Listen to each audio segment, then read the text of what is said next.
I'm thinking, have I put mods? Because I saw one of the items in the game, Crocs. Have I modded the game yet? I'm having brain drain already. The curious question of have I modded this game? It's a Bethesda game. You have to start. Have I modded this game yet? I will not play Starfield until they've modded 60 FPS into the game. Yeah, I have a solution for you. The mod is called texture set to low, ultra low.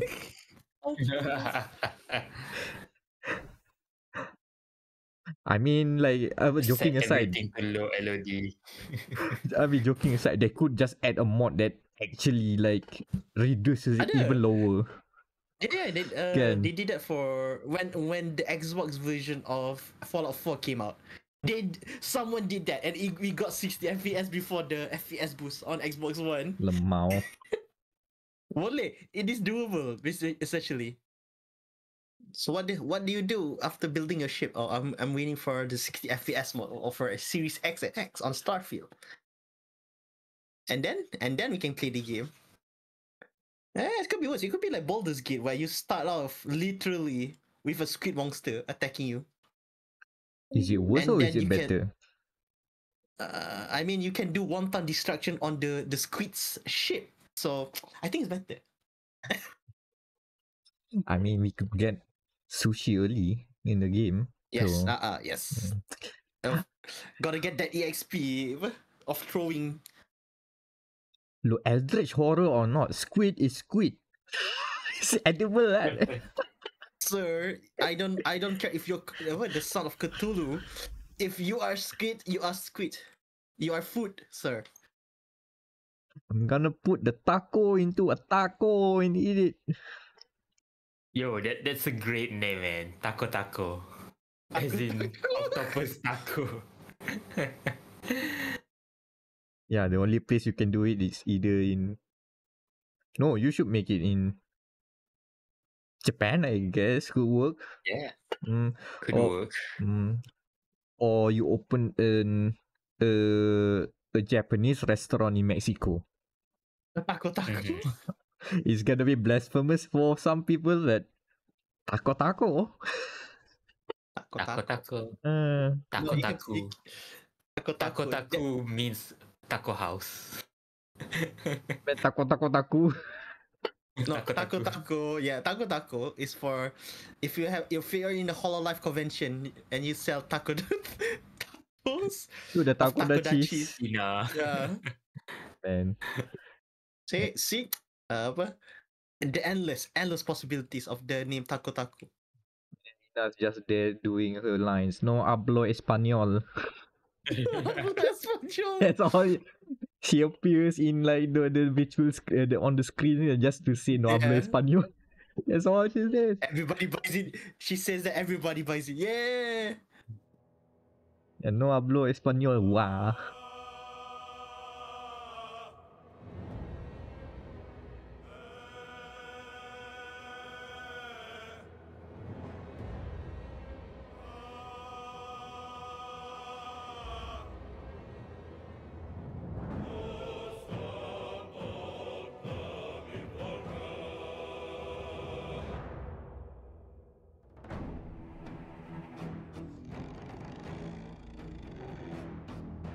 All right. So, how is that the start of the episode?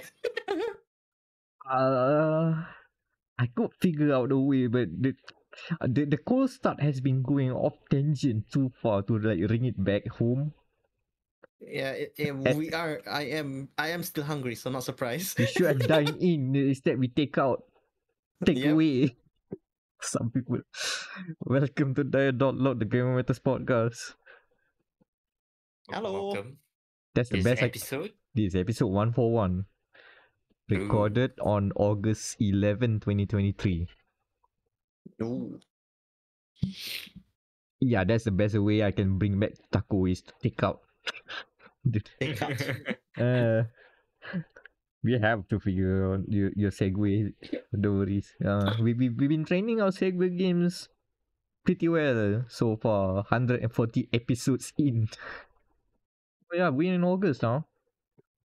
Yeah. Almost literally 30 days. 20 days? Yeah, 20 days till everybody gets stressed because of the September rush The of floodgates the floodgates, yeah. almost opening. I mean, at least one gate is open right now. Yes.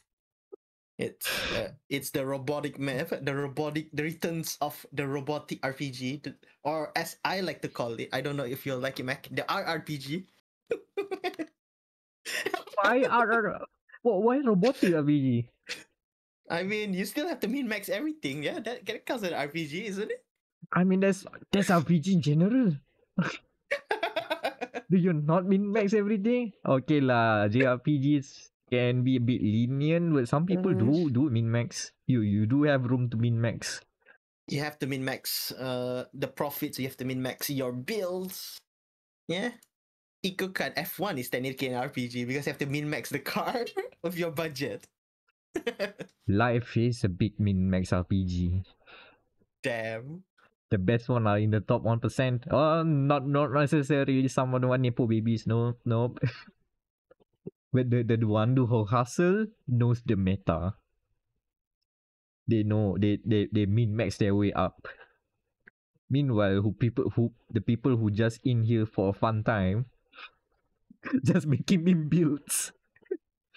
Yeah, the rest are doing LFGs downstairs. Just please party up. Why do you buy this? This is not optimal. Look, I want my fashion game. I want my fashion build, please. Thank you. Why are you picking this companion? It does not make. Look, she looks hot. Okay, that's maybe not the best way to phrase it, but you know. Get it? So yeah, RPGs aside, which I guess we get through that later. Why not? Let's talk about something about life. Life. Uh-huh. Dang. Yeah, life lessons, let's say. Because on the docket, I have this one story I put, and it's a loaded one because I definitely went it. The innuendo is intentional. I will not apologize for the puns. Life tip: No, careful with what you're screwing. oh no.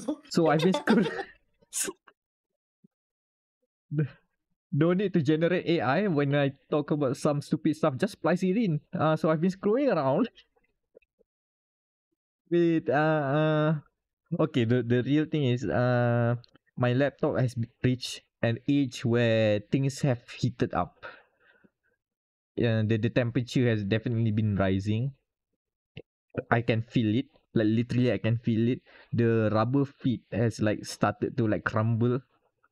That's how I know when the stuff inside there are not doing their best in dissipating heat.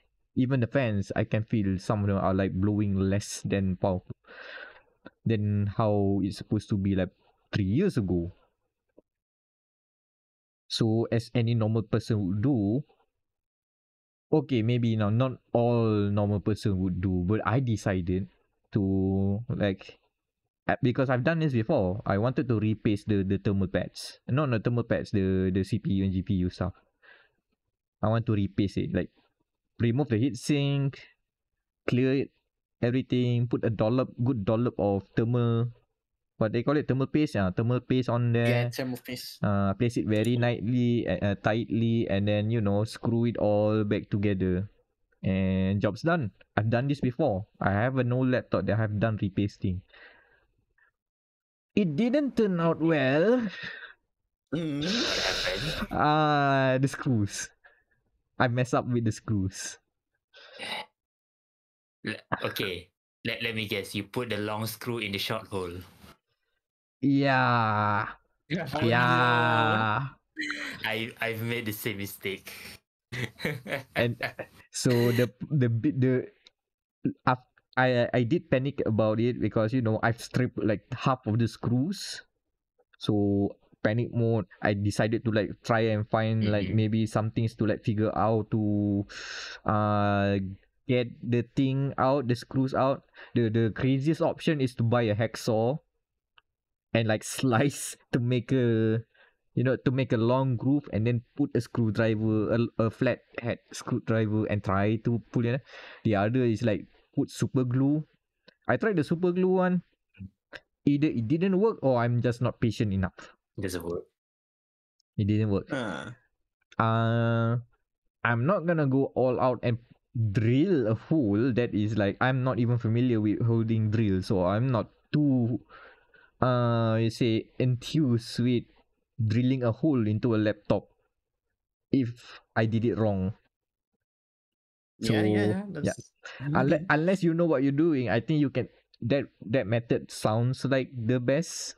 But I do not know what I'm doing, so I'm not gonna like in a panic buy a drill, get a drill bit, get the screw extractor thing, and do it all to remove a small, very small, I think like 3 millimeters, small screw that is used to attach electronics. Sounds like a bad idea. So essentially, I put everything on hold after that because the other option is to get a very expensive plier that is designed to like hold small screws that there's a like there's grip on the edge there that can hold screws, because normal pliers I try it doesn't hold it, so it always slips, and it is very dangerous to have a plier slip, especially when you're working with again electronics. So that was one day of pure You're going to panic. knock like a few resistors. So what I ended up is like just try my best to like, okay, I cannot do the replace, not anymore, at least until I get I think I can get that one plier which maybe can do the job. But what I can do for now is like the parts that I can like get into the the heat sink, like especially the fans. I got into the fans and like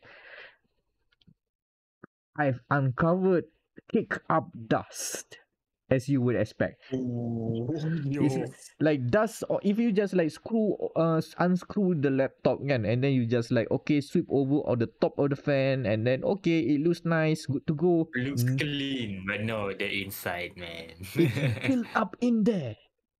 That's It's a the kuih of dust. compact way, fully loaded, not angin no.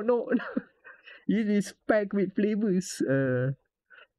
So because of my screwing situation, I only managed to like just squeeze. I lift it just a little bit, one of the fans. I cannot lift the other one, but that is enough to like claw my way and grab all the kick out. And now my fans, I notice a big difference because one fan is like blowing halfway as loud as the other one.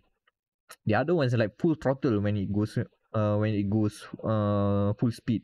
I can feel the blowing air. The other one is like slightly less.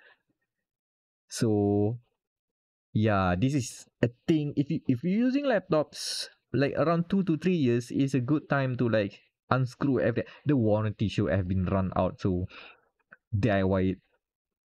DIY, yeah, true. It should be an easy job. So the post-mortem was, my biggest my biggest mistake was when I was screwing around. I didn't use a normal screwdriver. I used the motor operated one. Okay. So There we go.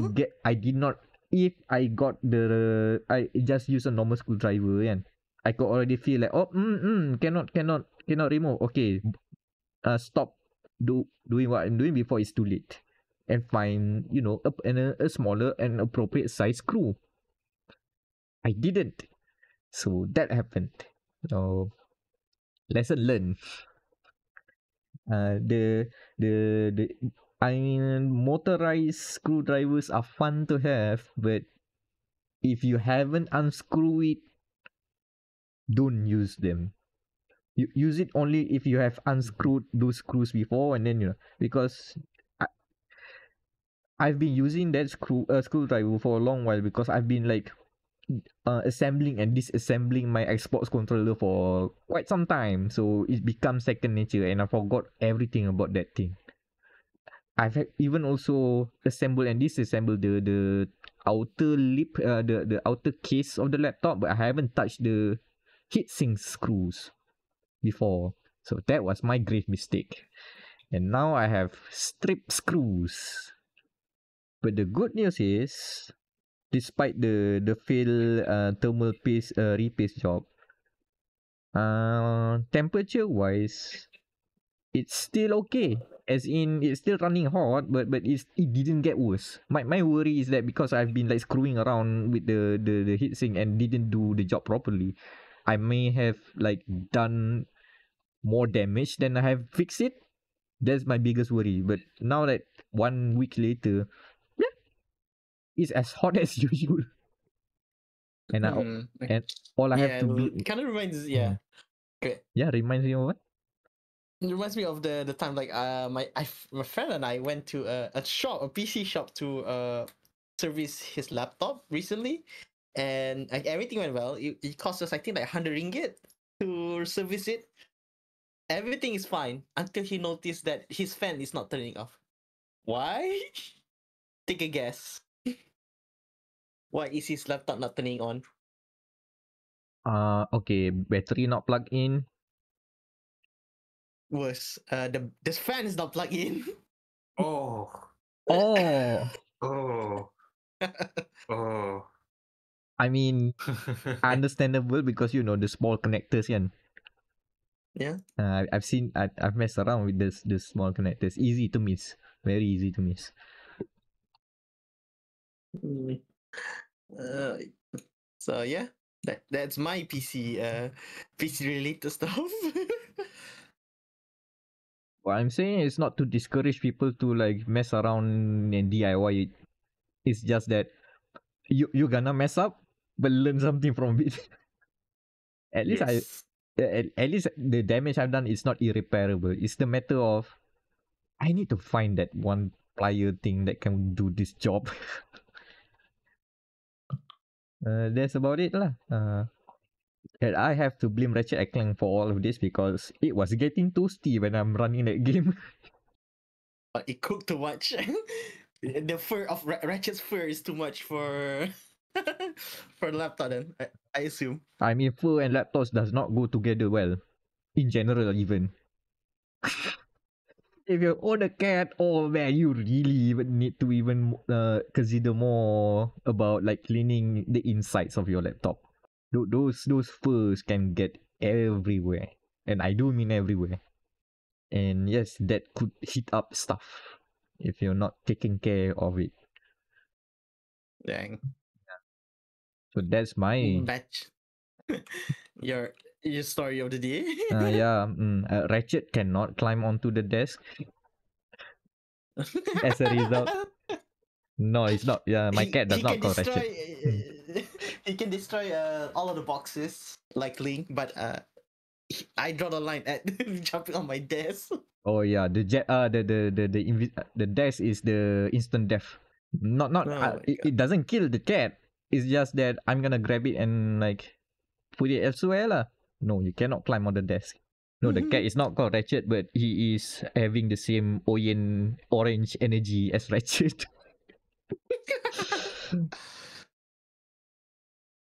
There's one meme of the cat who literally called Ratchet, and then people overlay the Ratchet and Clank team on it. Ratchet, don't. Then Ratchet moment. yeah, the cat just smashed the lady Yes. in the face. Anyway, that's my PC story. Because I have nothing to add. All right, so since we already talked about service, let's talk about BBO games. And because this week is the launch week of the biggest game, I think, of this year. Pretty much, we're gonna talk about it later because I am trying to avoid what I myself call it Baldur's Gate ITs. Like, no, I'm not. I will not fall. I will not spend 290 ringgit to buy Baldur's Gate 3. So I've decided to maybe clean Wait, up a bit of what's the my price again? 219 right now. The price on Oh, on 219, PC. okay. I thought you Yeah, said it's the number. 290. I'm like, no way. Nah, it's Like $60. $60, yeah. It's $60. So so I've been trying to, distract myself from thinking about Baldur's Gate 3 by playing a few games. Into my the ever never ending hole that is my backlog. And but tapi before I delve into my backlog, I also have a funny story to tell because recently as well on last weekend, so weekend on the 7, yeah, not the 7, the 4, 5, and 6, where's the beta for this shooter heist game called Payday 3 is the latest in their lineup of heisty games. What's their genre? Is it action heisting game? Let's settle with action heist lah. Yeah. Co-op action heist. Action heist. Yeah, action heist. Yeah. I mean, mechanically, remember the discussion we had. Mechanically, it does feel like Left 4 Dead a bit, kan? So it's technically a co-op hot shooter, but we go for heist But because we go for money because it's you still need to steal the money. Yeah. uh-huh. So I have gotten a beta key for the Xbox version after I think like 2-3 tries. Because it was the first leg was quite limited. I think around 5,000 people. And then people like it so much they extended to 10,000. So I was one of the 10,000 that got a key for Xbox. So this shall be like a bit of a close first impression for the game. And well, easily, by far, this is one of the best heisting action game I've played.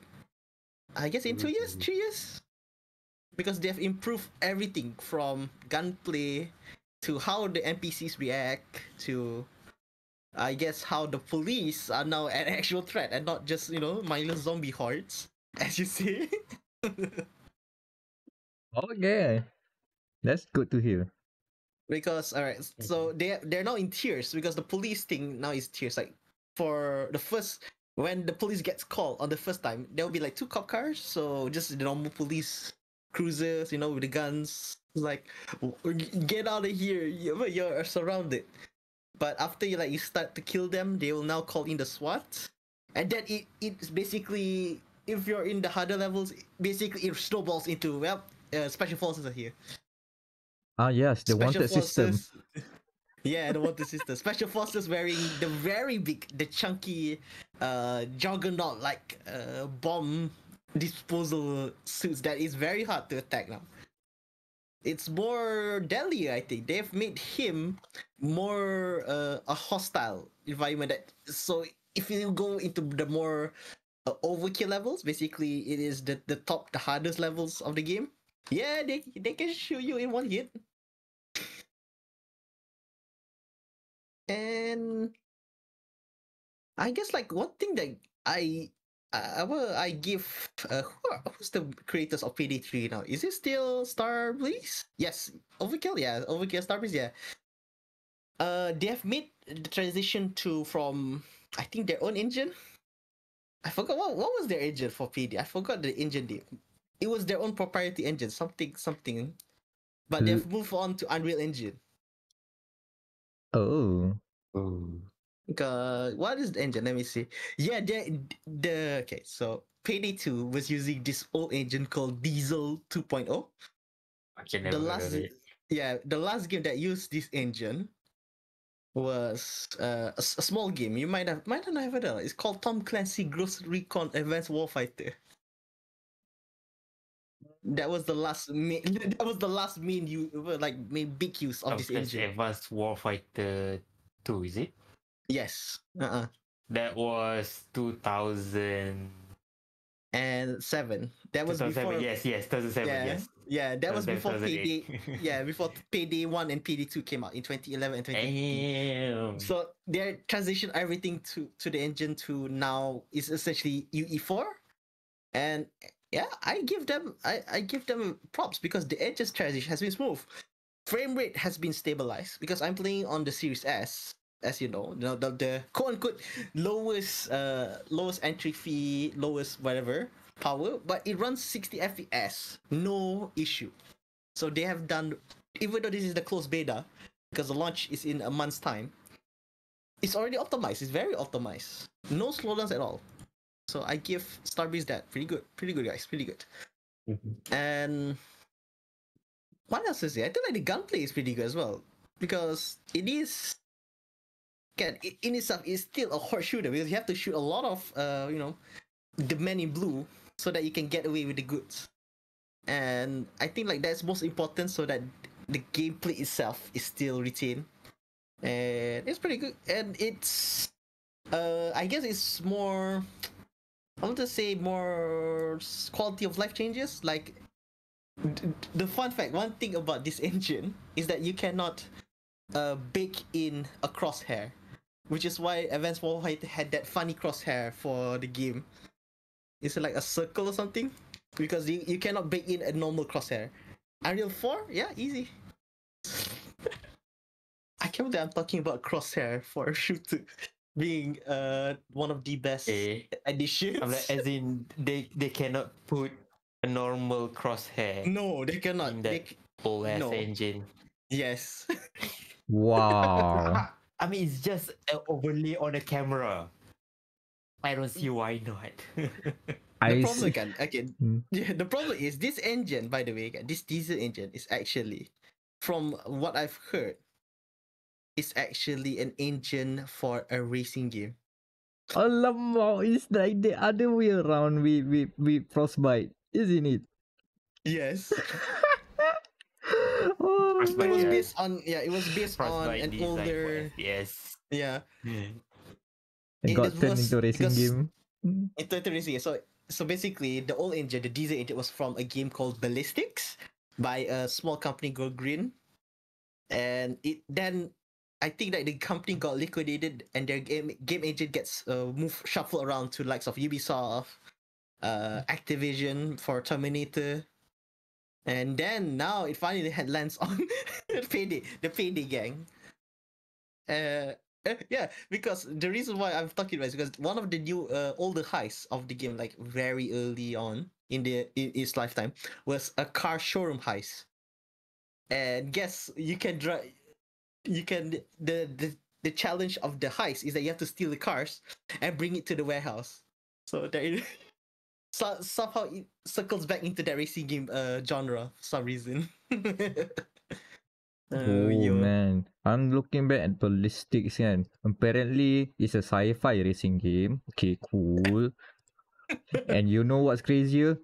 There's an arcade setup, and the arcade setup will see you like instead of it being like normally placed cockpit, man, it's like angle Yeah. up. You tilted upwards. You basically not Oh my sitting. You God. are like resting on this on the seat, and the You're screen is vibing on the above seat. us, Oh, above you. yeah. Ballistics, the future of racing. Man, what a game. It's wild to see early 2000s, late 90s racing video games made from parts of Scandinavia. You know the other one that comes to mind when I'm looking at this? The rare game called Motorhead. Oh, Not Modern, I've heard of that before. not My the band, God. but the racing game. Yeah, yeah. One of the earliest examples of 60 FPS on the PS1. Yes, that's that what I remember. My God. Do you remember the developer? They, Who was that developer? they are known as Digital Illusions. They are still Oh, around. fucking dice. Yes. Dice, please. Dice, please. What the heck? So, the you know the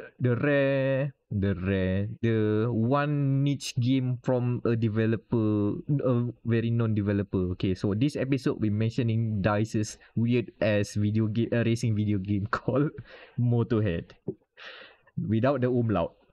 Yeah, like like that, EA has the funniest like catalog of weird games that turn into a big franchise. Like, remember Auto Destruct, Mac?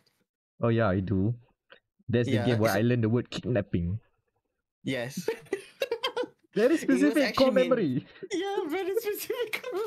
Because the funny thing, the other game they've worked on Uh-huh. is the basis for NHL 95. So Yeah. so basically, technically, the current NHL game on EA started life as a racing game, and then it tumbles down. Depending on how you look at it. For us, Look it's at it, definitely like, going down. oh my god, Man. yeah. There's like this CD campaign is actually quite interesting. Its existence is also weird to the fact that Starbreeze, their parent company, uh, the guys who've broken up the original Tattle group, but now are back making their what's the game that they've made recently came out? The Expanse series. So it's like weird. So we are now in. So Starbreeze is now in a weird position where, oh yeah, we are now this and this, but we also have some work with 2K with Borderlands, which is also part of X Telltale. But now Telltale is also here, like They are now currently in limbo, I believe, because they used to be a publisher and now they are developer. yeah, that's Back. why. Yeah, that's why. And they are working with the developer of no, because they are working together with Overkill. Yeah, Overkill is the Mm, team that spun off from Starbreeze to make Payday 2, yeah. right? And now they're back together. Yes. They're No, back no, that's together. upside down. No, it's upside down. Overkill is publishing while they're making Payday 3. Life has a way. I have no idea what's going on, but okay. You do you, Starbreeze. You do you. Oh yeah, but the Starbreeze situation was wild. The downfall of them involves like one person doing things or something. They went into financial trouble. The Walking Dead Yeah, was yeah, they not did. it. The walking they were at one point were Walking Dead. Alright, so that's one part of my story done. So yeah, Payday is coming out on my birthday, really enough, for on the 21st of September. So I guess I shall be robbing banks on my birthday. PDRM, please do not take that out of context. That is not a real threat. That is not a real threat. Again, no need to generate AI to say that. You just splice that Yeah. in. For Splice that. legal reasons, that was a joke. For legal reason, that is a joke. Yes, I shall be robbing banks on my Xbox console. Thank you. Virtual banks. Virtual banks, yes. Okay. Speaking of virtual and Xbox, I also finished this one game that I guess gotten a bit of controversy, even though it's not really the game's fault. It is their voice actor's fault. Yeah. That's High on Knife by Squanch Gaze. I played it because it shadow drop onto PlayStation. Literally just pop. Okay, there you go. No rhyme, no reason. Suddenly shadow drop. Oh yeah, life High on Life is on PlayStation now.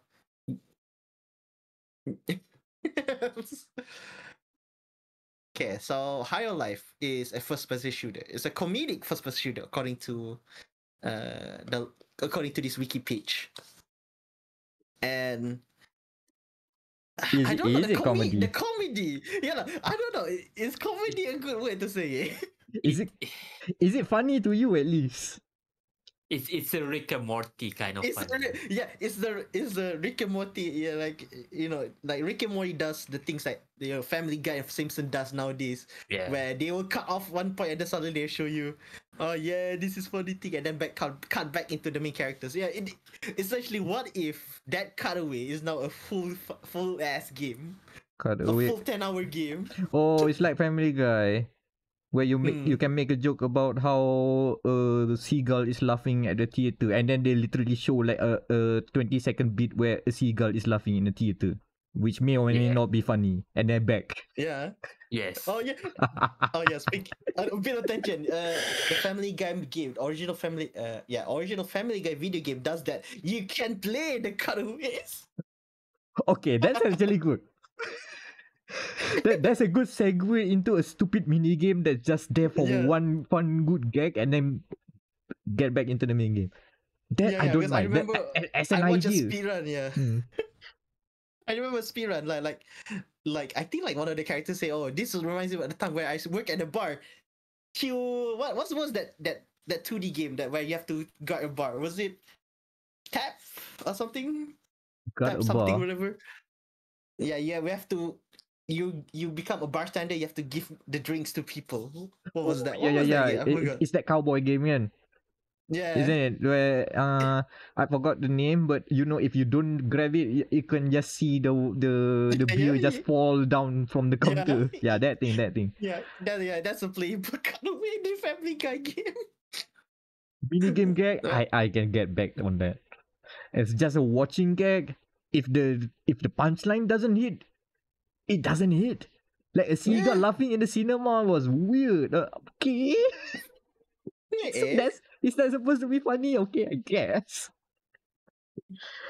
Oh yeah. Okay. So back to High on Life. The it does those gags as well. Like there's one you have to take down like a cartel because the game is basically you are a human taking down alien cartel where they smoke you like weed. I They have no smoke idea what? why they smoke humans like we are weed. Essentially, I don't know why that's the plot, but we'll go with it. Okay, whatever. It- It's Justin Roiland anyway. All Whatever. right. Yeah, whatever. And one of the factories that you have to shut down the cartel is where you have to get a job as macam like one of the workers, the office workers, and it cuts into this mini game where you have to sort of files for 5 minutes, and it's actually quite funny as well Okay. because Okay. like you are human, like a grown ass human with a bunch of teddy bears because they enslave like teddy bears. So like teddy bears are just talking to you, saying the office gossip while you're sorting out files. Hey, remember Barry? He did something bad, and then they giggle, and then you just like keep sending files. Quite the killer. They have the cutaway gags well at least. Okay. Okay. But the shooting, this is interesting. This is very important and very interesting to note. I shall not give you say that. The shooting is actually Doom like Doom 2016. You have your strafe, you have your jumps, double jumps. You can do executables to get health back. They put glory kills. They put glory kills, yeah. And the glory kills are goofy as heck, like very goofy. Like you can hear in Doom, you hear like the crunching, like crack. This one, you just pop up alien's eyeball, like pop, like with a audible. Okay. And then the story isn't that right, but yeah, you just take down the cartel, yeah, easy. Bad jokes here and there, like this elevator is actually like the anime, like Final Fantasy 7. You play Final Fantasy 7? I Oh do. man. That's the lamest kinds of jokes. Oh Hey, no. you know that thing, that specific thing. We're gonna reference Yeah. that thing because you know that thing is popular. Because popular things people will laugh at because they know that thing. Yeah, I know that thing. Okay, you're laughing. No. I'm surprised they don't reference fucking Rick and Morty. The Rick and Morty game does not reference at all Rick and Morty. I get, even though they are published by Adult Swim, so that's weird. Like I expect at least one or two. Yeah, I expect at least one or two. Like because they also have this I think it's a shared universe thing kind of thing because they have quote unquote interdimensional television. It's a plot point in the Rick and Morty in the show where you can see TV shows from different realities and you have them here in the game as well. Yeah. Tapi I expected like you just lepaking watching the the in-game TV suddenly there's a Rick and Morty episode. I'm surprised they Recording didn't do episode that. within the game. Yeah, I'm surprised they didn't do that. Yeah, I just surprised they did that, but they did the. There is one achievement which we can do. Where watch. What was that movie? Vampire Hookers? They have released a B movie into the game, which you can watch all 2 hours of that B movie called Vampire Hookers on a theater. Not What? touch the controller. Watch the whole movie. Wait, how terrible is this movie? Or may I've seen this? Oh my god. A whole B movie. A whole B movie, yes. The fact that they even licensed the whole B movie is astounding. Okay, no, I'm not familiar with this. I think I saw a weirder B movie. Oh no, there's not one. It's 5. Yeah, you have 5 types of movies you can watch Oh, while oh. waiting while in the cinema. Tammy and the T-Rex. Yeah, I watched Vampire because to get the achievement. That's literally called the achievement. You just watch the whole movie. Yeah. Oh Watch my a whole god. movie in the theater, in the theater planet, whatever they call it. It was terrible. I love it. Oh my god. Oh yeah, there's Demon Wind. So the movies are Demon Wind, Blood Harvest, Vampire Hookers, Tammy and the T-Rex. At least it's not M. Night Shyamalan. Wait, what do you mean this movie? The Tammy T-Rex is actually has Paul Walker in it, huh? Oh wait, Mm. I'm lagging. Oh my god. Hmm. Yeah, Paul Walker, Denise Richards. That's Oh my. That actual B movie goal. okay. Fascinating. Yeah, I am just like at this point I am just like installing. But yeah, High on Life is a weird ass game. And I'm surprised it's not on PS Plus Extra because people would love playing this for free. I do. I am not paying a cent on this game. No, sir. Because my god, this game. Yes, yeah, he has his ups, but its lows has been terrible. Like my god, the jokes are bad. Look, The stories. my biggest Yeah. gripe with High on Life is that you gonna stick around with the gun talking back to you every single moment Yes. of the game. Oh, okay, that's nah. I'm good. Yeah. Imagine Skippy from Cyberpunk talking to you every time. Yeah, pretty much that. Yeah, my problem is not the idea of a talking gun. Is that particular talking gun is not the person that I want to hear the whole game. I think it sounds like a Modi. Or is it a Rick? I don't know. It is Morty. It is Morty. Yeah, it No. goes "Arr." Yeah, it is Morty. Yeah. Something lah. Nah. Cannot lah. The funniest part, like imagine that voice can, and then say, "Oh yeah, I've done many war crimes." in that specific Morty like condescending voice can. Yeah, Rick, I done many war crimes as a guy. And the shaky voice, yeah, so Yeah. Told me. Oh jeez, oh no. Yeah. Like, that's like, it. like I cannot take the story seriously at all when they do that. Like the fucking even the knife has more character. The knife. Oh god. Okay, like, at least it's good to know that High on Life does have that there is some comedy within it that may be intriguing to some people. Yeah. Because that's the biggest problem with marketing your game to be a funny game. The funny haha, yeah, it's Are you so sure? hard to do a funny haha game. Is it really funny though? It's like contrast it to like the Monkey Island games, kan? It's not marketed to be funny, but it has some jokes. And apparently most of the fans who play the game does jive with the joke. The joke is funny for them. So it becomes funny that way. Rather than putting the expectations of it being funny. You will laugh with this game. Oh no, I'm not gonna laugh. There will be people who going in staunchingly say that, yeah, bad, make me laugh.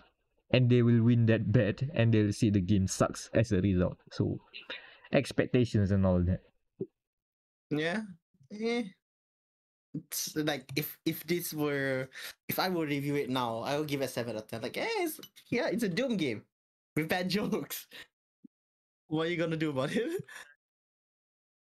Yeah, so we shall now come back to the final game of this list. Yeah, the tangents have been long because we are trying to make it long extend. Nice. The next one, the final game that I played that to cure my as I like to call it, Baldur's Gate itis is another 4 days worth of Everwinter Nights. Which is technically set in the Forgotten Realms, that is part of Dungeons and Dragons, which Baldur's Gate is also set in. Yes. So you're playing So you Baldur's Gate have adjacent. You're yeah, on the pretty fence much. of Baldur's Gate, but you Yeah, I go guess into the night instead. So like there's the owl bear, the Cthulhu thingy that was in the like I think in the first hour of Baldur's Gate 3. But okay, this one I played a very old custom module that is 10 years old. 10 to almost 10 years old now. It's called Galadiatrix.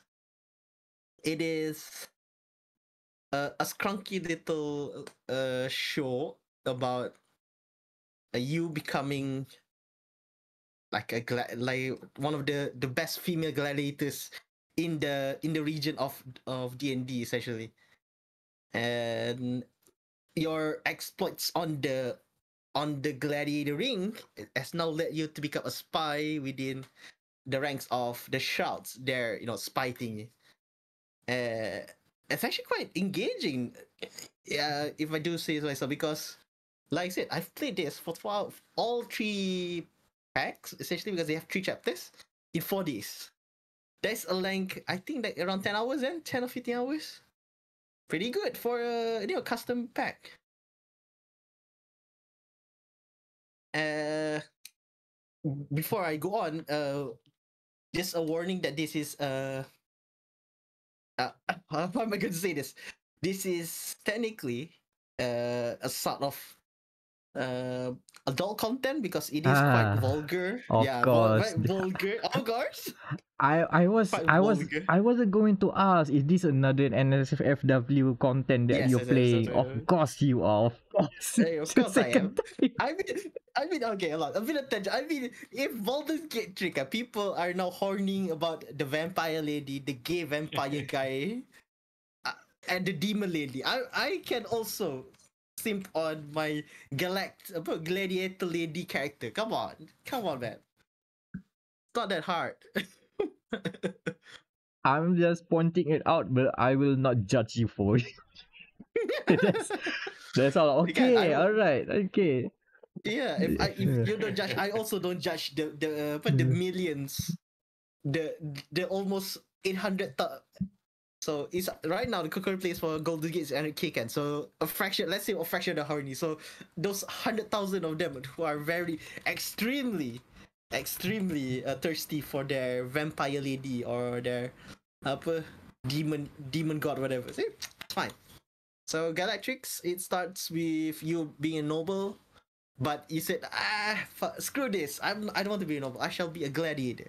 So you join in this like ragtag team of students to become the best gladiator in I Way Forward. I think that's the name of the place. Way Forward. It's just fantasy settings. Like something. It just tumbles into deception, rogue-like elements. Not rogue-like as in rogue. You have to do spy stuff, not rogue-like as in the dungeons are randomized. Yeah, now We having have to be to specific now. yep, in this context, roguish. Roguish content essentially. Uh And the game is it is still your average D&D because for those who haven't played Neverwinter Nights, it does the same thing as the likes of Baldur's Gate, where you can see on your screen there will be a number. The numbers will be crunching. So attack, you have apa, D11 attack versus D13. You lose because you have less, and then next roll, oh you have 15 over 13. Now you fight. Like it is quite a calculated game. It is quite engaging as well to see the numbers, to see you fighting in a gladiator while you see the numbers on the left crunching as well. Imagine being the gladiator and you are the sports director on the side crunching numbers. We're checking, we're checking. Okay, attack low, attack the legs. You will get a 5% bonus. Go, go, go. Team manager asks, so how's the performance of our gladiator right now? They are working at their peak performance, but expected drop down next 3 seconds. Oh, it's dropping down already. We're in trouble. We're checking. We're in trouble. We're checking. Oh, goes ahead. Performance reduced to 100%.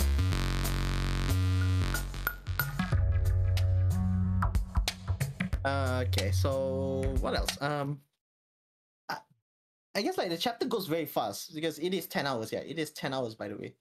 So you become the shroud thing, you do the road thing. So you have to go into a gentleman's club to get information, do whatever you want. You want to go how to say, quite better. What was the word again? What was the word that Fallout used? Fallout. There was one thing, the Lover's Embrace. Yeah, you can do the Lover's Embrace kill where you just go into the gentleman's bedroom and just assassinate him, peel away, or do apa, intelligence and all. Very interesting. Okay, gotcha. But the second module goes into more deeper. Like it's now more skill based where you have to do in this. I think like one of the memorable examples of the second chapter was you have to train a student to become your next protege, which I think I've posted on my Twitter or X, whatever you want to call it. Oh no, which I shall now quote. Oh no, I've now done a Kawakami and Joker relationship, and it turns out bad. Oh. Oh my god. Why is your student simping on you? Yes, that's why. I actually like this type of roleplay. Like, oh no, The I guess student, he likes me now. the student becomes the simp. And then that was the most memorable part. And then you have to like do another leg of. You have to sabotage a mage academy. Yeah, that's also one of the more interesting stories. Like, go in, become a mage. You learn like a bunch of spells as well. Even though I think like mainly you become a fighter class or a low class, but you can learn some magic. So after a few trials, you literally just burn down the mage academy to the ground. Because why? Oh no, they've caught you. You're actually a fighter, aren't you? That would actually make a good D&D session, where the DM knows you're about to sabotage, and then we shall now get you back. And then the final chapter, the one that I've just finished recently, is that we are now in a war, a big war, where you have to rally all of the realms occupants to fight in this war against a very angry reptilian clan. Depends on your on how you proceed with the previous two stories. And then I feel like the most memorable one is this one, is you actually morph into like one of their dark mages so that you can blend in and learn into their ways, which I don't think a lot of RPGs does that. Can you copy on that, Anan? Betul kan? Like no, there's no such thing as morphing into another race so that you can become a spy, whatever. Or is it that rare? Oh, Betul lah. I'm thinking. Yeah, I'm thinking. Tapi whatever. Tak apa. Like one thing I like about this pack, this module, whatever, it's like it is bringing all of the D&D punya. Essentially, like imagine you are in a table, you're about to play D&D. Meck knows. and you're like, ah, fuck it. You go to the store next door, like the seller. Yeah, can I get all of the Magic or the gathering cards? Bring it here. Maybe bring in some Lord of the Rings stuff as well. The Game of Thrones stuff. Yeah, bring it in. Bring it into this pile. We shall now use it for our D&D session. What else? This It's doesn't a good bring game, out yeah. the pot of greed, which Ooh. summons 3 additional cards, and then brings out another pot of greed, which summons another 3 additional cards. Yeah, that code is wrong on purpose. Yeah. Play as a druid that casts spell based on his deck of cards. Oh my god, the druid comes in with decks of Yu-Gi-Oh cards. Oh no. I hereby summon Exodia. Only for or everyone's playing normal D&D, but the DM makes personal adjustments to make sure this druid can play his deck of Yu-Gi-Oh cards. It just explains in law as, I don't know, he finds a Yu-Gi-Oh card on the shop. The D&D guy, about the grandmaster. Yes, we have found just scrambling everywhere. Yes, we have found an ancient ruin, a ruined text from the olden times. It says, "My precious." It has a fingerprints around it, which merely with using specific magic that can be traced to a person who was once called as the Bard Post Malone. Oh no, that's a thing. There's a number on the corner. There's a number. Is it a magic number of 40? MYR. I wonder what that means. Is it a code? Such is Is the it a mystery. code? Such is the mysteries of the olden days, of the olden civilization. It's so technologically powerful than us now. We can only dream of what they have done as a society. We could have only dreamed. If only we could see the past. They'll be disappointed. They'll be very disappointed. Which meant that the whole campaign we're describing is set in the post-apocalypse future. Oh man. Oh, that would be interesting. Yeah, that would be interesting. The post-apocalypse is just D&D. Damn. All this Roll time. for initiative. Roll for initiative. No, this is the way to cope. This is their way to go away from the perils of the post-apocalyptic. Yes, we shall play the fantasy land. Anyway, so yeah, Neverwinter Nights Galactic's pretty good. If you don't mind no cipher work content, get this one. Yeah, this one and the one that I recommended back in early January, I think, if I'm not mistaken. The one, the dances with Rogue. That's pretty good as well. And If you want your, what? Now, to be fair, I've checked the list for Gladiatrix. Not as not safe for work as I expected. Yeah, because It's- because you it's can just avoid everything and gladiators. literally. Yeah, it's just gladiators. You can literally just avoid all of the saucy stuff and it's like, no, I am a very dedicated spy and gladiator gladiator contender. Plus, even the men My are semi-naked, so it's fair. Yeah, it's fair. My goals are is to be the best. That's it. My goals is just to be the best. That's it. The best that ever was.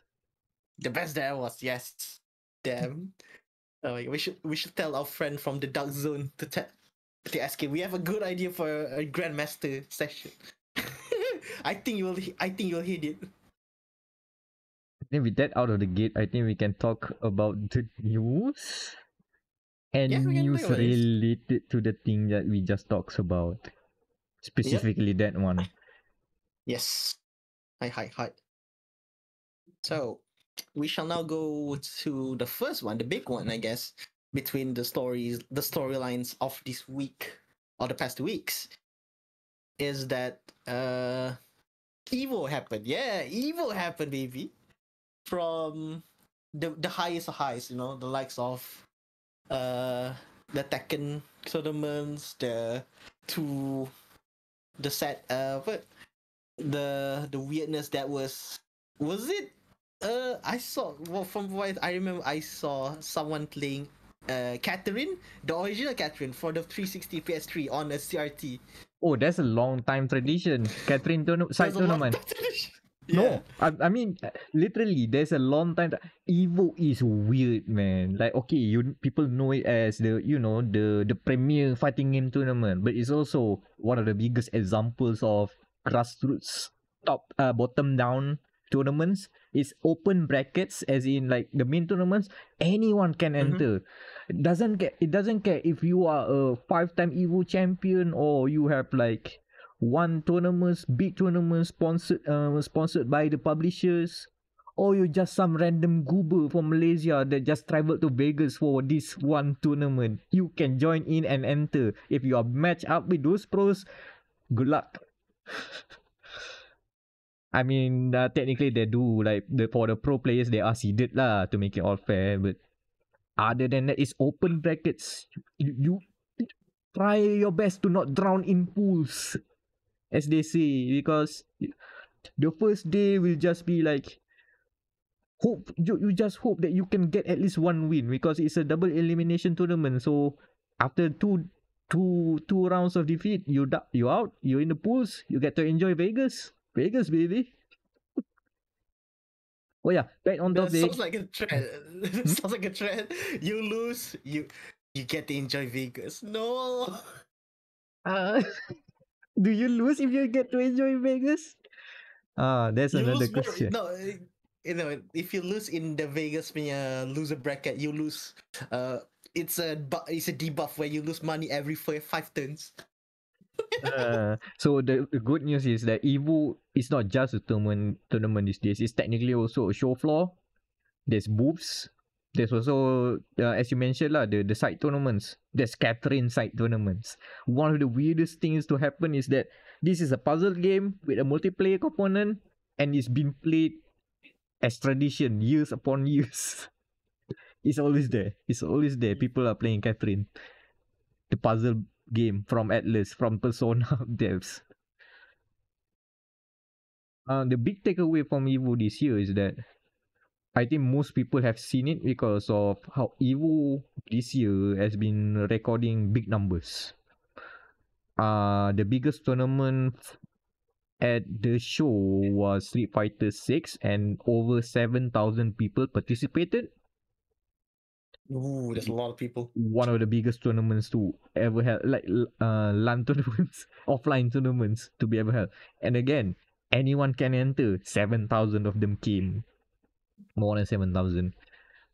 And all walks of life even. I think on Twitter people saw the blind gamer Sven. He's a known he that's not his first rodeo. He's done this before. So again, to show FGC is rather the people in the FGC is rather like diverse. Even people who may seem to be like may see like they have physical it's accessible. Let's put it that. Yes, it's accessible. It's that mhm. open. Like you can fight with all walks of life essentially. And then the people with the custom arcade sticks. There's one that's literally designed like a guitar but with sticks, with button sticks and buttons. There's a widow one which is just built on an Xbox 360 console, the actual console, Oh but yeah, they sorry. glue in buttons. Or just take the shell. Yeah, the shell of the Xbox 360. And then there's one weird thing where it's just a giant fake PS4, I think. It's a giant white box. Looks like a PS4, I'm not sure, but there's big buttons there. I'm not sure is how easy it is to like lug that thing around, but they manage it somehow. So yeah, custom controllers are wild, as you would expect. And yeah, it's just like good times all around. The tournament is big, the announcements are interesting.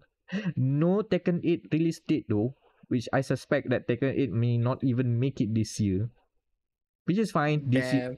Which is fine because this year has been very good for for fighting games in general.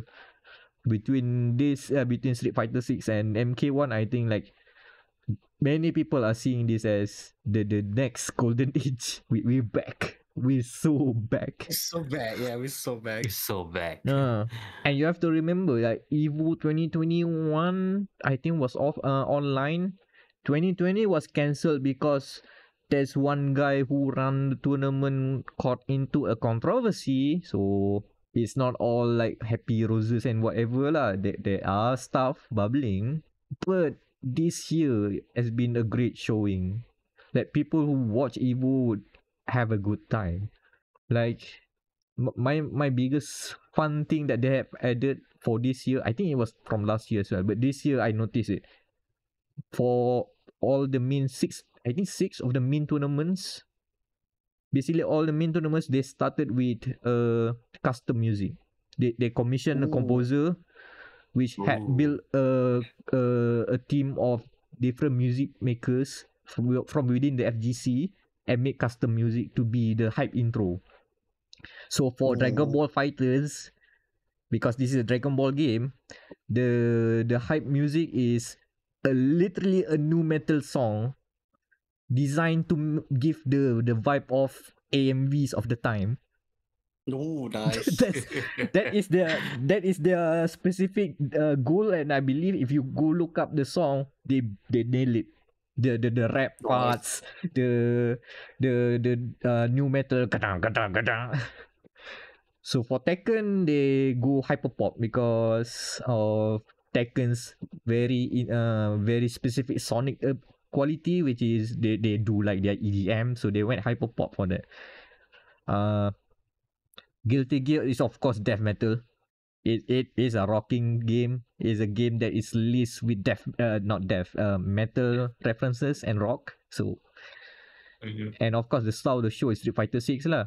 Oh, they went hard on that one. It's total hip hop. It's a banger. Banger noise. The name itself is strong. Run Back City. Yeah, all of the songs are available to stream on most platforms, and I've been like looping Run Back City for a while. That's all. If you remember the Killer Instinct song, the TJ Combo Killer Instinct song, I'm Back to Rise. It has that kind of vibe. It is workout music. Very, very anthemic. La la la la la. So yeah, it's all good vibes, and apparently the esports community in general have like seen Evo doing its best, and like, yo, they're doing good, huh? Meanwhile, esports in general, because of 2020 and its implications and the effects of COVID and whatever kan, investments for esports has been like dwindling. Look at Overwatch League. Look at Call of Duty League. Look at League of Legends. Dota is doing something different this time. The International does not sell battle passes for some reason. So I think they stopped the record-breaking prize pool for this year. So yeah, things are turning around for esports. Meanwhile, the FGC is just vibing. They're doing their thing. Do you like you hear something? No. It's been, how do I say, all grassroots and organic growth. So we don't see the meteoric rise and then just fall off the cliff for FGC because it's the grassroots movement.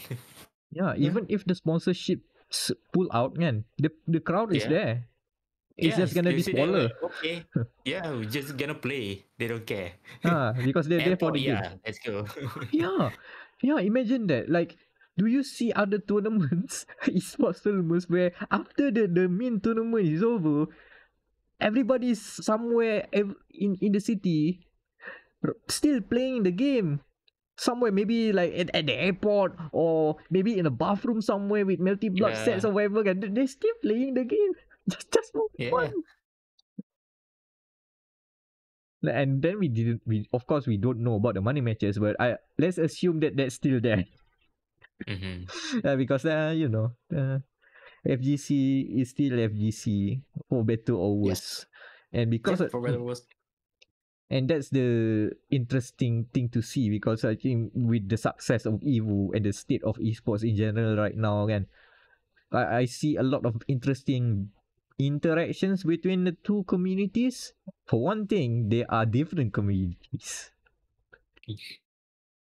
You expect competitive games fall under the same banner? No. FGC is... No. built different, like literally built different. They're like wrestling fans. In a lot of ways, yes. Uh, and all I just have to say to convince you about that is that CEO is a thing. Their player intros are literally you go enter a ring and do your intro beat. Some of them literally do wrestling beats. Nice. But yeah, it's interesting discussion to see, and this will only be more prevailing as we move forward. As we see, I think the fighting games in general is in a good spot. FGC is still like growing, but it's growing in their own pace. Meanwhile, esports are really fumbling around right now. Man, I look at Die. Overwatch League and just like, what the hell is happening right now, man? Jeez, goddamn. You know, one of these franchises pull out from Overwatch League is that dire now. Yeah. I mean, one of the teams literally cannot play because uh, Actibliss ended their partnership with NetEase or Tencent. So the team literally cannot play in China. Yeah, and then Oh my god, what? it was NetEase, and yes. NetEase, yeah. Oh my god, really? It's that bad.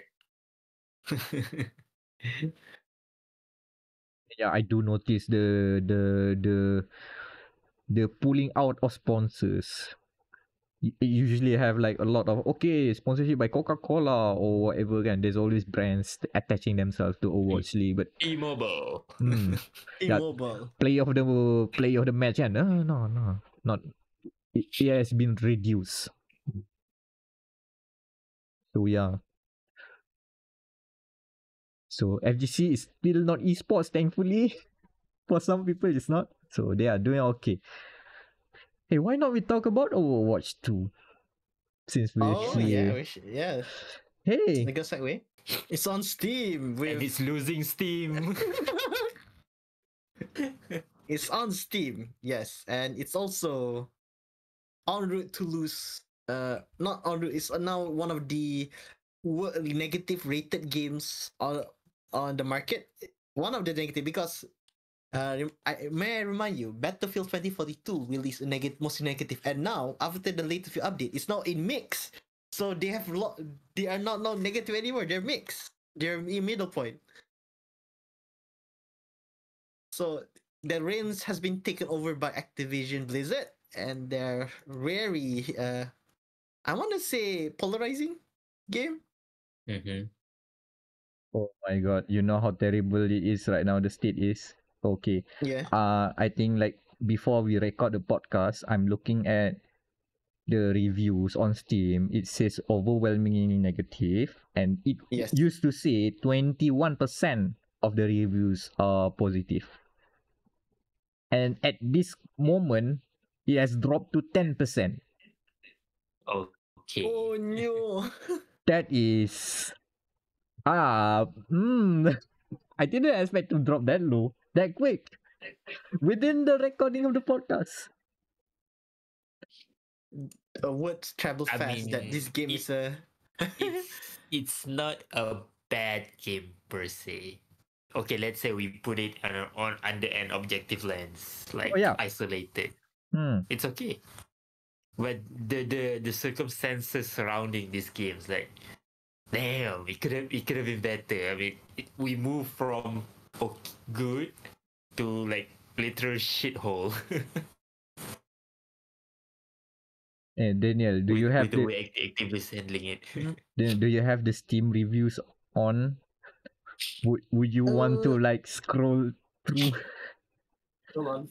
Uh, Oh, you don't. I don't know. I haven't seen it yet. I haven't seen it yet. Okay, let me just read some of them. Okay. Okay. Oh, I found one of the few top reviews that is recommended. It says bad game, good porn. I mean, okay. Alright, okay, there's another review, and it's just a link to the Steam store page to Team Fortress 2. That's it. Just a Oh link to Back Team to no. Fortress. Overwatch. That's it. Another one, not recommended. They forgot to add content for 3 years. Yes. I'm skipping the longer ones because you know those are okay. The top review has to be read lah. Right now the top of not recommended says the people who make Overwatch porn work harder than the people who make Overwatch. Yes. Yes. Make of those what you will. Those are the people have said. And I should mention Vox Populi. What's popular he said? man, the fact that some other just link the Team Fortress 2 link is just the best. Man. Okay, found one more. The NSFW community carried the game. Yes. Yes. No. You know the worst part is of this Mac. Okay, because in every design of the menus for a store page for the games can you always see like discussions, guides, and artwork. Overwatch 2 doesn't have artwork. I see. They have a dedicated site for that, I guess. But yeah, more reviews. This one just says no PVE, and then the ASCII art for the Nega Mine guy, the blue alien evil man, doing that evil that eyebrow, you know that meme. And then another one, download the game, write a bad review, uninstall the game, ASCII art of the chat. I can hear Beyond the Horizon playing right now. Chat meme. Okay, one good recommended review. Please add sex. Recommended. The only thing that will save Overwatch 2. Okay, it should be noted that I am cherry picking this. So yeah, I am painting a narrative for entertainment reasons. And of course all for all of the reviews, because the game literally just launched this today. Most of the reviews are like less than today. 1 hour played, less than 1 hour played. Most of them are just literally like the chat guy, write a review, install, write a review, and then uninstall. So most of them is like pent up frustrations from Blizzard, and now they have an outlet. The outlet. Man. Oh yeah, because Blizzard.net doesn't have reviews. Yeah. There you go. That's why watching the reviews for Overwatch 2 has been interesting. Still, day one on Steam. Day one. We'll see how the game evolves, because underneath the weird change to free to play, the more pricey PvE addition, and other weird changes that they've made to Overwatch 2, I think we can still say that there's a good game somewhere in there lah, as Anan stated. I don't think Overwatch is unplayable. It's just that everything around the game just makes it unplayable for me. Yes, and for most of people. Again, I'm seeing people enjoying Overwatch on my timeline. Yeah. So I mean, I have a group of friends that play Overwatch too occasionally. Like, okay, good on you guys. They're enjoying it. No big deal. So for the takeaway of this is that we are not bashing the people who plays.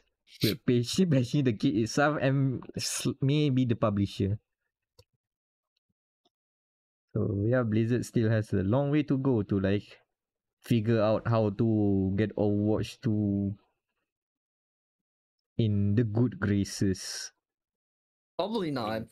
I mean, they have the other outlet. They can just promote that. I mean, Jeff is gone, so yeah, it's all been downhill since Jeff. Yeah, the downhill since then. So I'm not surprised. What's next on the news? Next is we shall take a gander towards I guess the big ass elephant roll D20 in the room.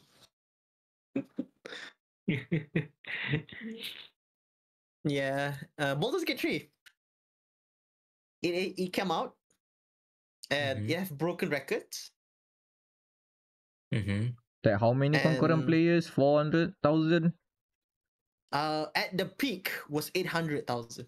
Oh, almost a million. Dang. Almost a Easy million. million. Baldur's Gate 3 easily Veni Vedi Vici. I came, I saw, I conquered.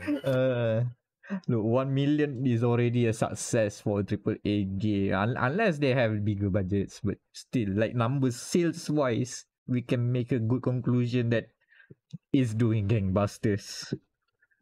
Okay, the concurrent player peak was 5 days ago, but on launch day that was 814,666. Good number at the end, 666. And right now, at the time recording, 500,000 people are playing it. Ooh. Yeah. Wow. Wow. And none of them So are in this room. none of them in this room, sadly. Yeah, uh, I probably should have bought it during its first beta because I think it was 175. But last year, I remember there was a report last year that they said, "Oh yeah, we're bumping up to normal $60 price because we are about to finish. This will be the last time to get it at 175 at $30." This is Elden Ring all over again. Yeah, pretty Hi, much. concurrent player, but none of us play. yeah, this is definitely the game we should play, but we haven't played. Yeah, like in this room, alone, all three of us play isometric RPGs. Yes. Some people It would, should be a slam dunk. and some people would argue this is an immersive sim. Yeah. Yes. Have you seen the box A stacking? quintessential. The quintessential immersive sim. The box stacking. I've seen Matt Mercer stack 45 crates and then use a teleport to a castle rampart rather than having to go to the front door, rather than going through the gate. They jump on the fence. Essentially. Oh yeah. Yeah, by the way, yeah, that fence, that was literally the first area of the game after the tutorial. So essentially, you can just cheese it. You can do shenanigans from hour one. Amazing stuff. Yeah, because because I think like from what I've seen, my plan played it. For that door, you have to find a rogue character so that they can unlock the door. But yeah, you can just stack some boxes. And I won't the be game will not know. I won't be surprised if you can be strong enough to just punch the door open. Because I think if you're should be. fightable, yeah. I mean, this is Larian we're talking about. Larian is the game, the developers behind Divinity Original Sin, which is having which have the mechanic of playing co-op where you can sneak a character into a restricted area, and you can have it done that by having another character talk to the NPC that would have shouted you to not go into the restricted area. You get away from conversation mechanics. And that's all systemic. That was not intentional by the developer. It just happens because there has robust systems working around it. As a D&D game should. But yeah, I'm glad that people are like playing this game. But now I have a hankering question, and this might be weird, but do you reckon that people are playing Baldur's Gate 3 with at this gargantuan number compared to other CRPGs kan? Is it because the game's camera is close up at times? Like you get to see close up of the characters I kan? think yeah. Yeah. It's a weird complaint. Like it's a weird complaint that I've heard from Cyberpunk. Like, why can't I go first third person? Like, Like I think this is the secret sauce for Baldur's Gate 3. They do You can zoom in. BioWare Yeah, you can zoom in. Yeah. BioWare Because it's style like Dragon Age Origin. cutscenes. Yeah. Yep, like that, like Dragon Age, like Mass Effect. Those games have like close-up shots of your characters, your created characters, and your companions. Like other The weird. CRPGs, they just use a portrait and simple Animation. Yeah. 3D models. Yeah, Yeah, and it's Yeah. from individual isometric game. view. Mm-mm. Mhm. Which Divinity is guilty of. Ha ha ha. I remember. So different. Divinity is still also like sticks to the CRPG roots like Yeah. that. Right? So Yeah. Baldur's Gate Baldur's 3 Gate 3, yeah. is the Now we first. got the cutscenes. Yeah. So now we know the secrets to unlocking a bigger player base. Make customizable characters and make them seen in the third person very close up. That's how you sell CRPGs.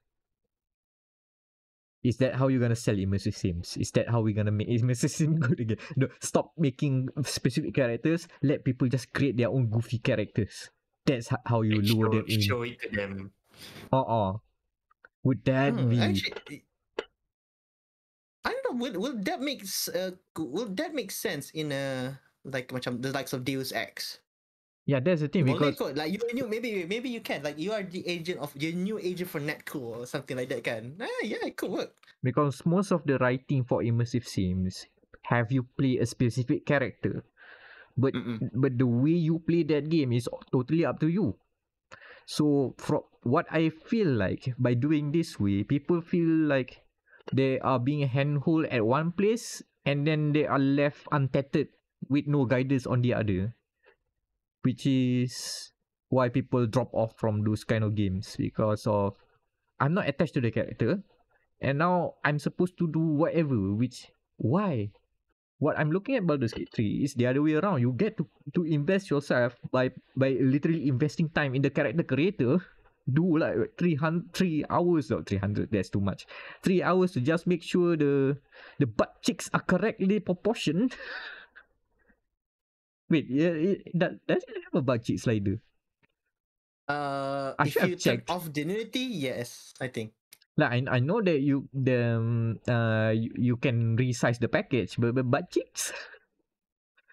Boleh kot. Because I haven't played it, so I need further research into this enlightenment. Okay, assumingly that butt cheeks exist, butt cheeks like this exist, uh, people will be invested with that. And then when they are left to do on what their own accounts or whatever how they approach the game, they feel more intrigued about it. Maybe this is just Yeah. a running thought, a shower thought. I mean, because I do have think of this stuff during shower scenes. Shower scenes during showers. No one is recording that scene. Okay, like that's like a lot of questions because I've seen so many people baru sampai like chapter 2, chapter 3. Because every chapter, weirdly enough, has a point of no return. So like after you've done this, you cannot go back to the town. You either become a hero or become a villain, depends on your alignment. Kind of like the likes of Pillars and Outer Worlds, in a sense. Like if you after this, point of no return, you don't have to come back to that town. So quite interesting. Yeah, interesting. Okay. So we have talked about the positive. Now we shall now talk about the negatives, I guess. It is like a bit of blight to this very good case study of CRPGs in general.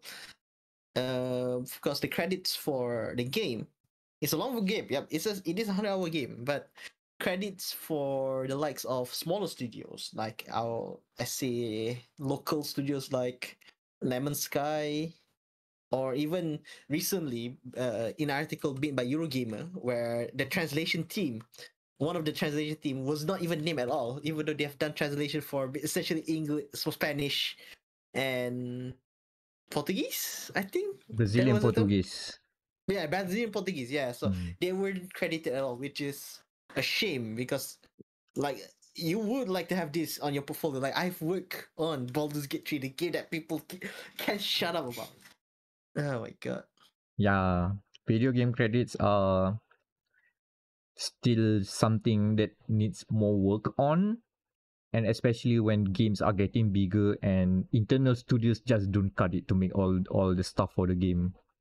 And that's where most of the problem lies, where okay, we have to get a supporting studio to quote unquote co-develop the game, or some other way to phrase it, we need outsourcing studios from other parts of the world to help out make all these assets. And even so, as well, like a lot of the stuff that has been outsourced includes graphics, sometimes audio, but audio doesn't take a lot of like people people hours to do that, but sometimes they do. Translation has to be one of the more grueling ones, because especially with games that are wordy. In particular, the game we're talking about right now, there's a lot of words.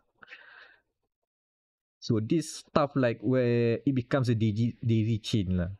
Where okay, the people who are Yeah. making the credits are here, but then the people who are responsible to have all the names is over there, and maybe that a couple of middle managers here and there, and that makes it all the there will be communication issues for this.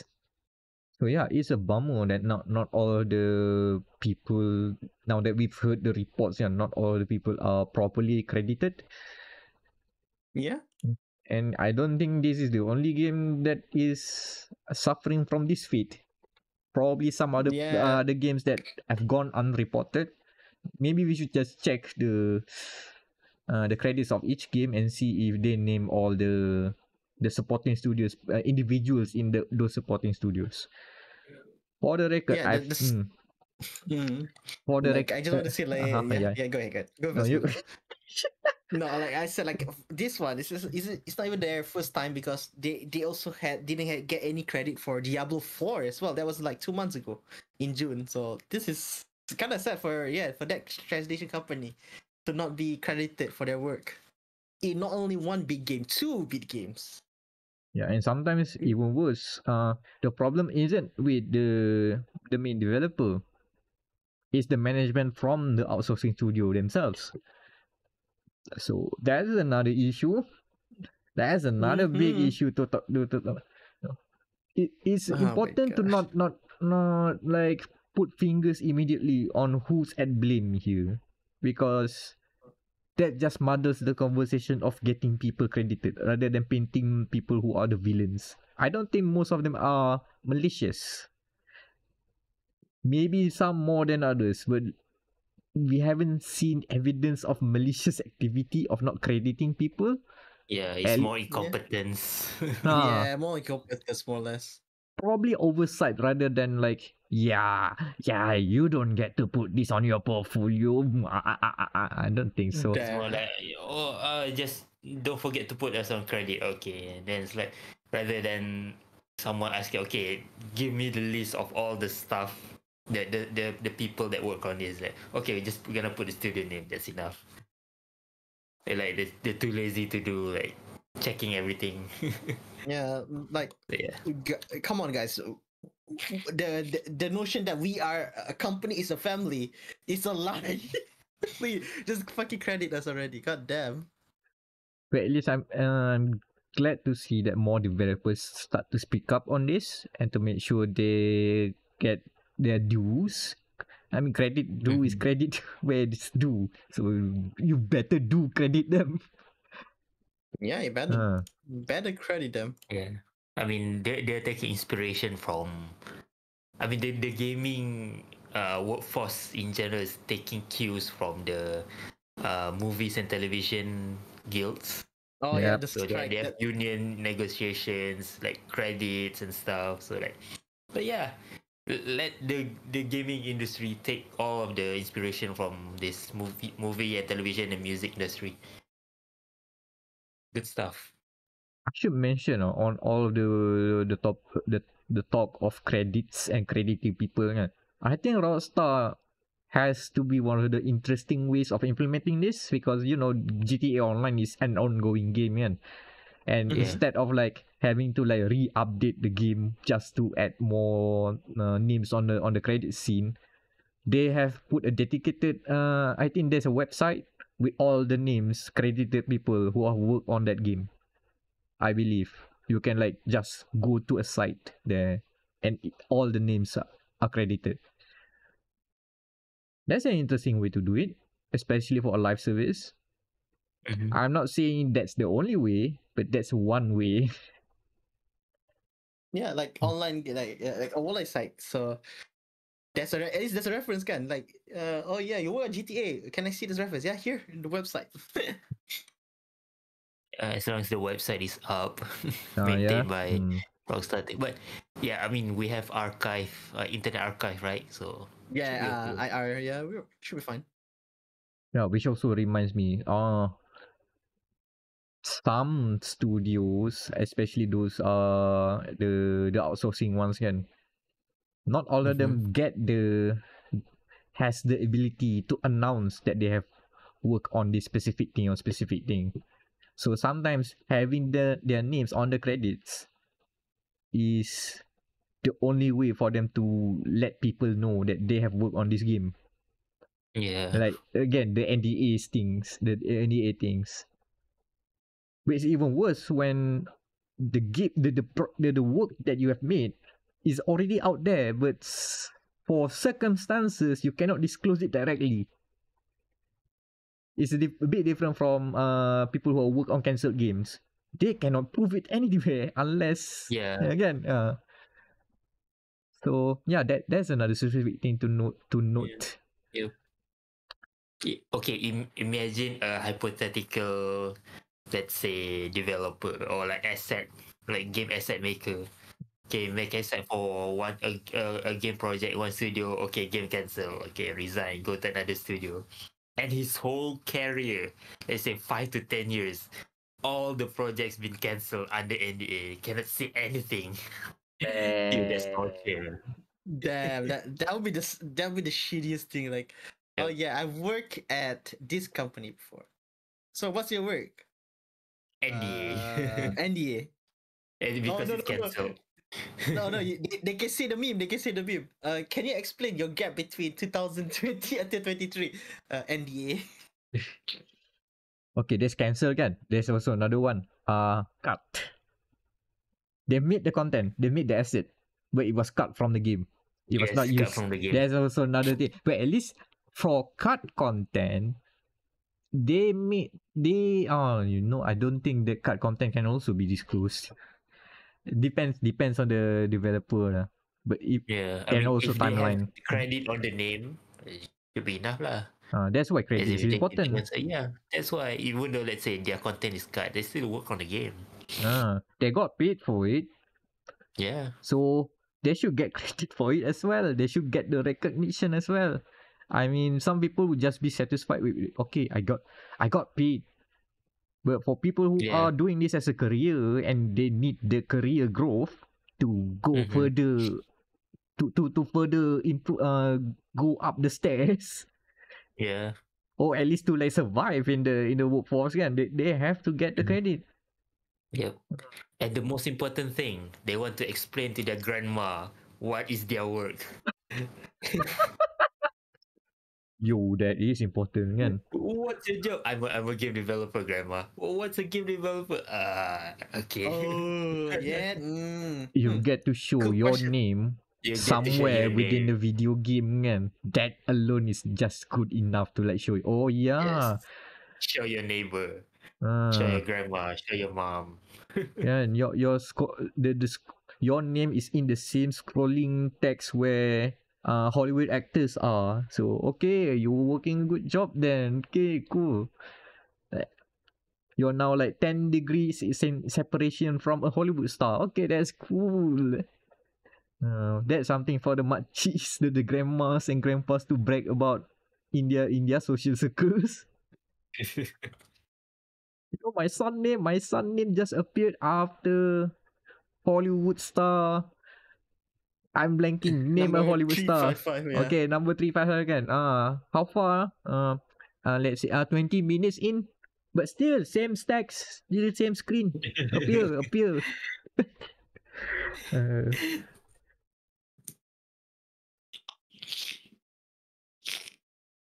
Mm-hmm. Oh yeah. No, TLDR. Name. Come on, just give them credit. It's like I mean, it's you're just a doing three line. updates. Yeah, just like do a hot fix. Can oh yeah. Maybe like in the next big update, because I'm pretty sure there'll be another big update, whatever, or hot fix. Can oh yeah, we just added all of the credits now. Nobody complains for long credits. People can skip them if they want to. Yeah, If it's this is for for the yeah. the people that made the game. It's not necessarily for the players themselves. If the credit needs to go 2 hours of scrolling, do it. I don't care. I don't care. The people who work on that game that slave their ass off for you, they care. Do it for Yeah. them, not for us. Yeah. Uh, But to be okay for me myself, let's say I play a game for the first time until finish. I will make it a courtesy to let the credits roll however long it takes, same. and I watch it. Nice.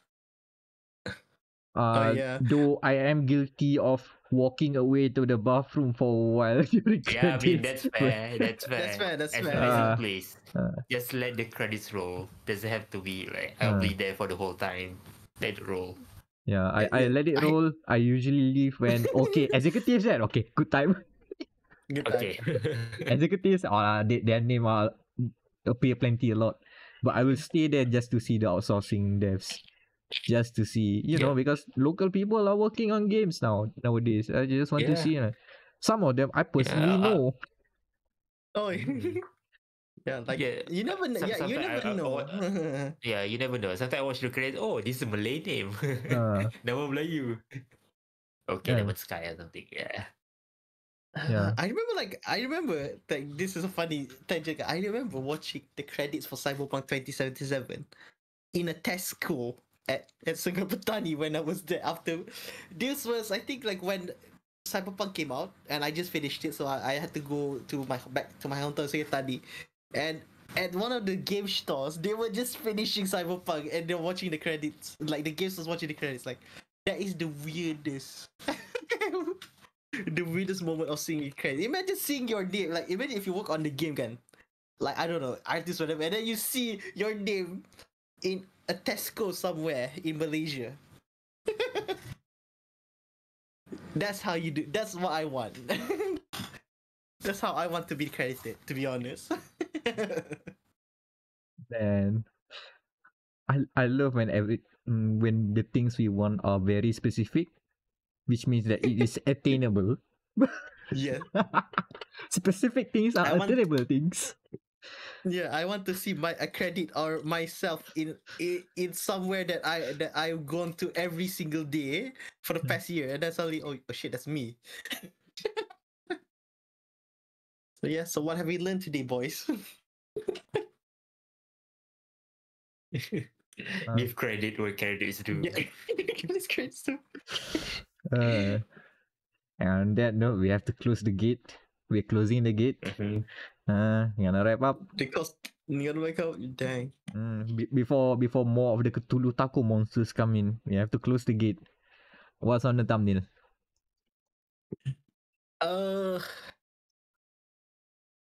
Computer fixing. What? A screw? An anthropomorphic screw. Oh my god. Screw. Yeah. Screw-chan. Oh man. Sure. And an anthropomorphic gun. Anthropomorphic gun, yes. High on life. High on life. A gladiator for no reason, yes. Sure. A bear. A bear? Yeah, and a bear, yeah. The Baldur's Gate bear. Just the bear. Don't have to put just the bear for no reason. I can put a normal gate.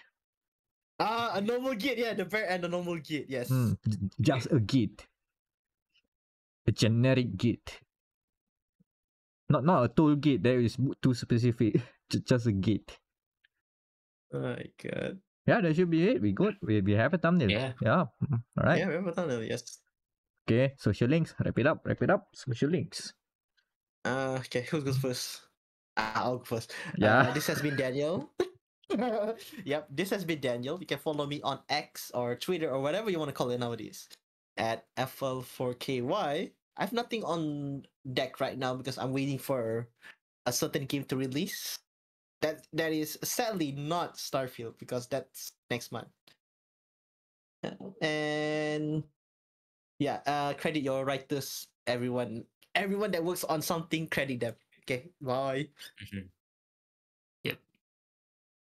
Also, yeah, you can X me. XV. Oh my god, that's even better. Yeah, that's even better. Drop near the R4UP and 1R. The R4UP and 1R. Nothing in the pipeline right now. Mac? If you want to, if you're on X, you can cross over and see what I'm up to there, or as Macronos Meckronos. Maybe we can cross paths there. But on GamerMatters.com, there is a review for Ratchet and Clank Rift Apart PC. Thankfully, my PC has not being ripped apart as we've discussed. Thank goodness. Thank goodness.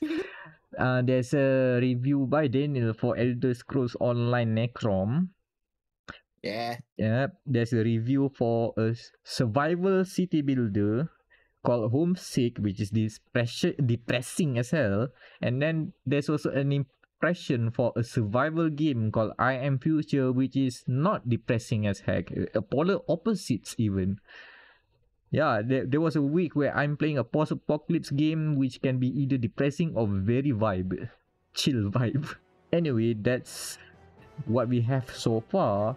More coming soon on GamerMatters.com. But for now, this has been Dire.log, the Gamer Matters podcast, and you are free now. Yeah, roll a d20. Oh wait, we lost. Oh wait.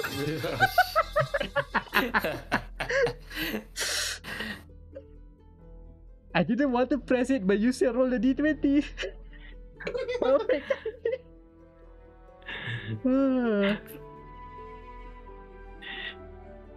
Man, I'm still cracking up for that. Fail the skill check. Yeah, I failed the skill check. My ribs. Ow, my ribs.